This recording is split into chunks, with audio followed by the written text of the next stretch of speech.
आज बहुत सुंदर सा उपाय है, बहुत सुंदर सा,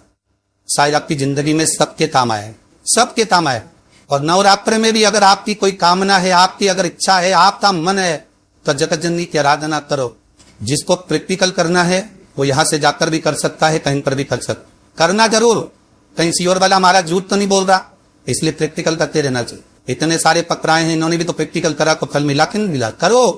कहीं सीओर वाला झूठ वर्कर तो नहीं गया, प्रैक्टिकल जरूर करो। जिसको लगता है कि मेरे परिवार में कोई दूसरा व्यक्ति हस्तक्षेप कर रहा है, या मेरा पति किसी पर नारी के साथ में रह रहा है, या नारी किसी पर पुरुष के साथ में रह रही है, तो माखन थोड़ा सा प्रतिदिन माँ जगत जननी के मंदिर में अवश्य समर्पित करें। 9 दिन तक समर्पित करोगे, कैसा भी दोष होगा, कैसे भी ग्रह होंगे, वो सब हट जाएंगे। वो जीव आपका ये पूर्ण नवरात्र है जिसमें प्रेम आनंद बढ़ता है, स्नेह बढ़। इस साधारण नवरात्र भाई भाई में अगर द्वेष हो रहा है, विवाद चल रहा है, अदालत वाले बात चल रही है, तो समझौता नहीं हो रहा, एक दूसरे से बातचीत में धारण करो। 9 दिन कुछ भी आप बाबा को पुष्प समर्पित करो। 9 दिन में एक दिन अगर घर में ज्यादा बीमारी झेल रही हो, ना कोई बीमार पड़ रहा हो, तो 1 लोटा पानी सुबह स्नान कर कर घर के चारों तरफ घुमाकर नीम के पेड़ के नीचे नवरात्र में डाल दें। महाराज 3 या 4 दिन लगेंगे, हराम लगना चालू हो जाएगा, जाकर रोग दूर हो जाए। पाता का 9 दिवस तक स्थान नीम के पेड़ के नीचे रहता, इसलिए आदि दक्षिण दिशा में देरी की नोट ले बिठाते। नीम के पेड़ को साड़ी पहनाते हैं, नीम के पेड़ का निमान भर का मंगल सूत्र पहनाकर नीम के पेड़ का ही सुनार और दारे, और नीम के पेड़ के ही पूजन होती। दक्षिण दिशा में माता की बोधी और मन में करते नवरात्र ने चकित पूजन तक चकित देरी भागवत में स्पष्ट कहा गया, नवरात्रि तक माधवन जनी जिंदमदा 64 योगिनियों के साथ में नींद में विराजमान हो जाता। जिस व्यक्ति पर कर्जा बहुत ज्यादा मात्रा में हो जाता है और कर्जा चूकता नहीं है, आप बहुत प्रयास कर लिए, करोड़ों रुपए का कर्जा हो गया, यहाँ से लिया वहां दिया, वहां से उठाया वहां दिया, वहां से उठाया वहां दिया, तो निवेदन है कभी मौका न दिए। कर्जा मुक्ति के लिए सारे वृक्षों में अगर कोई श्रेष्ठ वृक्ष माना गया है तो वो वट का वृक्ष माना चाहिए। इसलिए प्रशासनिक कार्य में लिए, मानसिक टेंशन में, परेशानियों में बदकेश्वर महादेव का स्मरण किया जाए। और यदि निवेदन करूंगा बहुत ज्यादा, यदि आपको कर्जा हो गया, बहुत ज्यादा कर्जा हो गया और वो कर्जा चूक ही नहीं रहा, तो थोड़े दिन पर के पेड़ के नीचे आप बदकेश्वर महादेव के लिए 1 लोटा पानी, उसमें थोड़ा सा पिसा हुआ चावल पीसिए, जला लेना चावल को और पीस लेना, पीस के उस पानी में मिला और मिलाकर उसमें थोड़ी सी हल्दी पीसी हुई डालकर बदकेश्वर महादेव के नाम से बर के पेड़ के नीचे अपनी कामना कर जो कर्जा हुआ है उस कर्जे का भार देते हुए, स्मरण देते हुए छोड़े। इनसे बर के पेड़ की थोड़ी सी जड़ उठा लाए और उस जड़ को अपनी धागे में बांधकर या तो अपनी डाल लो या अपनी जेब में पटक लो, उसको थोड़े दिन पटक कर लगभग 2 से 3 महीना पटक कर रखो। वो जड़ जैसे बरता पेड़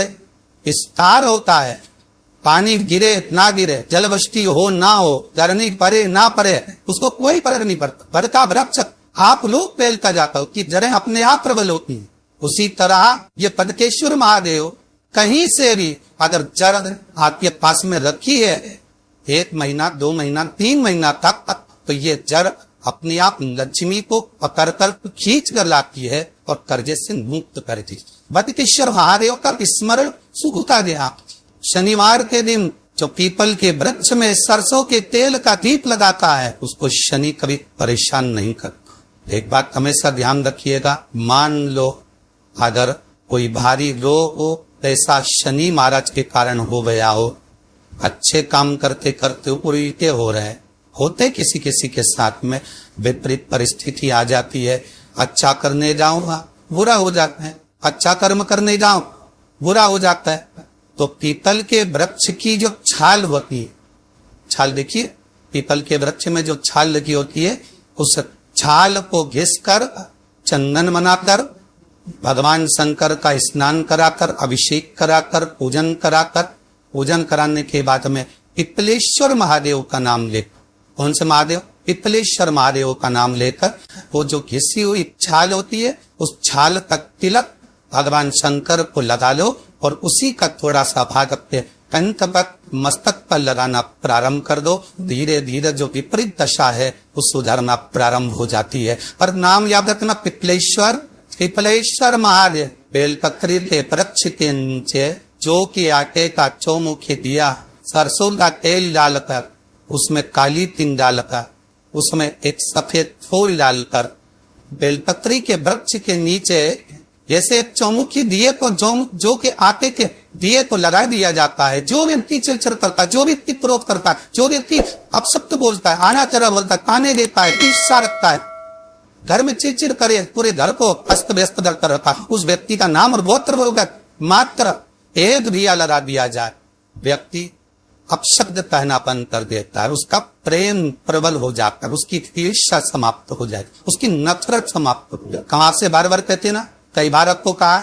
कि आपकी अगर धन की कमी पड़ रही है, पैसा नहीं आ रहा, व्यापार नहीं चल रहा, दुकान नहीं चल रही, धंधा नहीं चल रहा, नौकरी नहीं लग रही, सर्विस नहीं लग रही, तो हमने बार बार आपको कहा है एक दिया बेलपत्री के पेड़ के नीचे लगाओ घी का, और एक दिया शंकर के मंदिर की चौखट पर लगाकर, बार बार आपको कहा। उस पर विश्वास रखकर लगाओगे, सुख मिलेगा, आनंद की अनुभूति होगी। और कितनी महत्वता कलश की मारत, जिनके घर में ज्यादा रोग हो, बीमारी हो, ज्यादा तकलीफें आ रही हो, कष्ट बढ़ रहा हो, बीमारियां बढ़ रही हो, या भय लग रहा हो, डर लग रहा हो, हृदय चित्त में कहीं ना कहीं आपको भय का भान हो रहा हो, तो एक लोटा पानी एक कलश में जल भर कर रख लीजिए और रात भर उसको रख रहने दो। नवरात्र चल रहा है, उस कलश पर रात भर रखकर सुबह सुबह उस कलश में एक बेलपत्र डालकर उस जल को नीम के पेड़ के नीचे, जहां नवरात्र में नीम के पेड़ के नीचे सारी विद्याएं, आदि शक्तियां सारी देवी उस नीम के पेड़ के नीचे विराजमान रहती है। उस कलश में एक बेलपत्र डालकर रात भर रखकर उस जल को पूरे घर में घुमाकर उस नीम के पेड़ के नीचे समर्पित कर दीजिए। महाराज, घर में भय लगना बंद हो जाएगा, कोई बड़ी बीमारी आपको घेरेगी नहीं, और उस बीमारी से, उस रोग से आप मुक्त रहेंगे, उस बीमारी से, उस रोग से आप मुक्त पाए। वो बीमारी आपको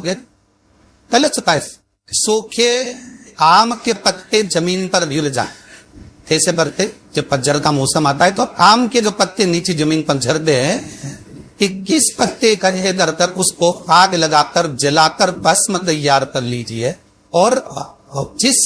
पुरुष नारी को एक चर्म रोग हो जा, चर्म रोग, कहीं खुजली चल रही हो, कहीं दाने पड़ गए हो, कहीं चमड़ी सफेद लाल काली पीली जैसी पड़ गई हो, कहीं ताप हो रहे हो, चर्म रोग की खुजाई चल रही हो, तो शिव महापुराणी की कथा तो ये संवाद याद रखिए। लिंगपुर आम के पल्लव को जो बर दिया गया, आम के 21 पत्ते इकट्ठे कर दे, उसको आग लगाकर उसकी भस्म तैयार कर शंकर भगवान की शिवलिंग पर शाम के समय प्रदोष काल में चढ़ा देती है वो भस्म, और उस भस्म को उठाकर लेता रह जाओ, जाति में भर लो और गाय का खर इसमें डाल लीजिए और उस स्थान पर लगाना चालू कर दीजिए। 3 दिन में नाक खाक खुजली जो भी होगी मिटना प्रारंभ हो जाएगी। उसमें इतनी प्रबलता आ जाती। शंकर को जो भस्म चाहिए, आम के पत्ते की भस्म का भी हमारा शास्त्र वर्णन था। उस भस्म का छान कर पीस कर उसकी कोई दुकान आप डाल रहे हो, नया व्यापार चालू कर रहे हो और लग रहा है कि चलेगा कि ना चलेगा। पहले भी मैंने तो 4 दुकान डाल कर देख ली, नहीं चली, अब नया डाल रहा हूँ, कर्जा कर कर डाल रहा हूँ, पैसे ला कर डाल रहा हूँ, चलेगा नहीं चलेगा। तो उसके लिए सबसे पहला काम करो, कम से कम दुकान खोलने के 7 दिन पहले आम के पत्ते की बंदरबल बन, दुकान का मुहूर्त होने के 7 दिन पहले आम के पत्ते की बंदरबल बांधो और कहीं आम के पत्ते की भस्म मिल जाए, तो ही भस्म जो आम के पत्ते की सुखाए, सूखे वाले अलग से तोड़ के मत सुखाना, जो पत्ते नीचे गिरे हो उसको उठाकर सुखाकर, सूखा हुआ जो पत्ता हो उस पर जलाकर उसकी भस्म बनाकर उसमें थोड़ा सा चंदन मिलाकर और उसी से सम्मुख में जहां 7 दिन पहले तुमने बंदरबल बांधी है, दुकान खोलने वाले दिन उसी आम के पल्लव की भस्म जो शिव पर चढ़ी थी उसी में चंदन मिला हुआ हो एक ससली का निर्माण कर दो। फिर आप अंदर कोई पूजन करो ना करो, आपने कोई अनुष्ठान करा ना करा, यज्ञ पूजन करी ना करी, अगर आप प्रवेश भी कर जाए, इतना आपके पास जन्म नहीं था और आप प्रवेश भी कर जाए तो भी खाते में नहीं जाओगे, व्यापार उन्नति की हो रही है, व्यापार बढ़ेगा। उसमें आम के पल्लव में अगर कामदेव छुप कर भस्म होते हैं तो शंकर मेरे आम के पल्लव को भी पर प्रदान कर दे, आम के पल्लव को भी शिव